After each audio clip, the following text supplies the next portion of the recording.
దిశో న జానే న లభే చ శర్మా సీదామ్యహో దేవవర ప్రసీద భక్తానుకంపిన్ పరమార్థరూప ప్రసీద విష్ణు భగవన్ ప్రసీద.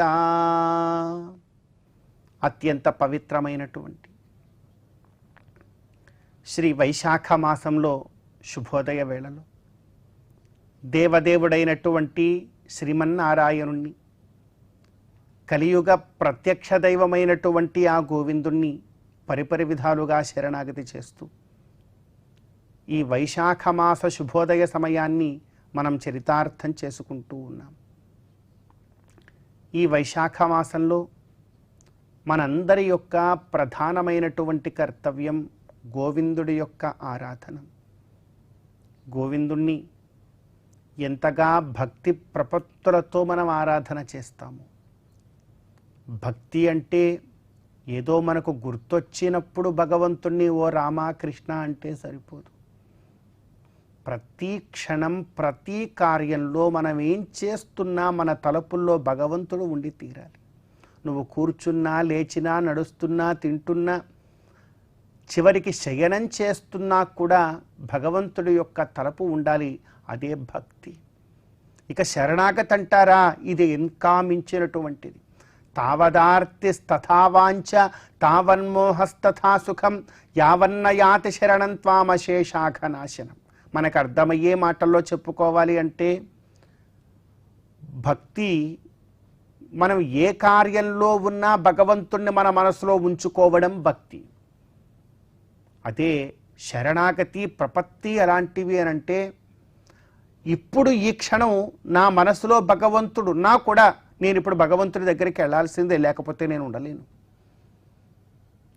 నా మనస్సులో ఎప్పుడు భగవంతుడు ఉన్నప్పటికీ నేను ఈ రోజున పరిగెట్టుకుని తిరుమల దివ్యక్షేత్రానికి వెళ్ళాల్సిందే, స్వామిని చూడవలసిందే అనేటువంటి ఒకానొక స్థితి రావడం అది శరణాగతి, భరణ్యాసము ఇటువంటి నామములతో పిలువబడుతుంది. కాబట్టి ఈ రెండూ ఉండాలి మనకు. ఈ రెండూ ఉన్నప్పుడే మనం ఫలాన్ని పొందగలుగుతాం. అప్పుడు ఆ క్షణం చూడాలనేటువంటి తలంపు ఉండి నిత్యము భగవంతుడు మన హృదయంలో లేకపోయినా ప్రమాదమే. ఎప్పుడూ భగవంతుడు మన హృదయంలో ఉన్నప్పటికీ కూడా ఇప్పుడు ఈ క్షణం భగవంతుడి దగ్గరికి వెళ్ళాలనేటువంటి ఆర్తి మనలో జనించకపోయినా కూడా ఎంతో చిన్న లోటున్నట్టే లెక్క. కాబట్టి ఈ రెండూ ఉండాలి. భక్తి ప్రపత్తిభ్యాం, ఈ రెండిటి ద్వారానే మోక్షాన్ని పొందుతాము అంటున్నారు. అందుకే దిశో న జానే న లభే చ శర్మా. ఓ భగవంతుడా, నీకు శరణాగతి చేయడం, నీ విషయంలో భక్తిగా ఉండడం తప్ప నాకు ఇంకేది తెలియదు. దిశో న జానే, నాకు ఏ దిక్కు తెలియదు, నేను దిక్కు లేనటువంటి వాడను.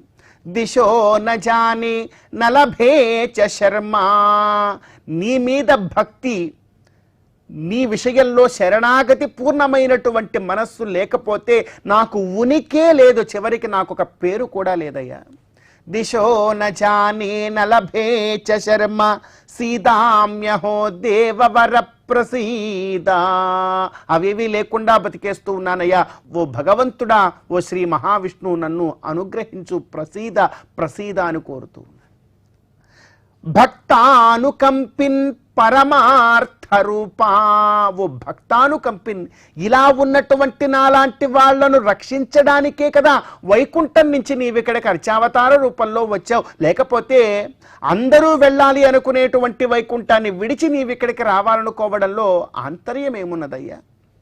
అందుకే భక్తానుకంపిన్ పరమార్థ రూపా, పరమార్థ రూపం నీవు.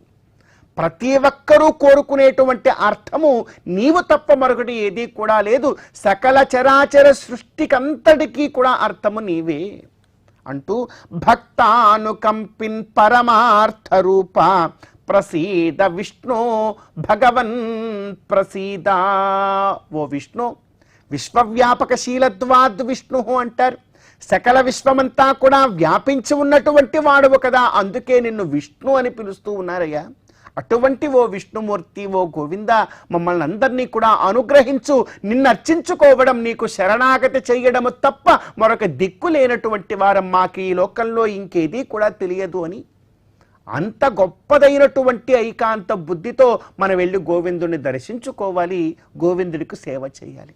అలా సేవ చేసిన రోజు ఖచ్చితముగా గోవిందుడు మనల్ని అనుగ్రహిస్తాట, అందులో ఏమాత్రము సందేహం లేదు. మన వెంకటాచల మహాత్మ్య గ్రంథాన్ని కనుక ఒకసారి చదివితే చాలు, అందులో ఎన్ని మహిమలు జరిగాయో, నమ్ముకున్నటువంటి భక్తుల్ని ఎలా గోవిందుడు రక్షించాడో మనకన్నీ కూడా తెలుస్తాయి. కనుక ఆ గాథలన్నీ కూడా తెలుసుకునే ప్రయత్నం చేద్దాం. ప్రహ్లాద విభీషణాదుల యొక్క చరిత్రనంతటినీ కూడా తెలుసుకుంటూ గొప్పదైనటువంటి భక్తి ప్రపత్తి మార్గంలో ముందుకు వెళ్ళే ప్రయత్నం చేస్తూ ఈ వైశాఖ మాస శుభోదయ సమయాన్ని మనం చరితార్థం చేసుకుందాం.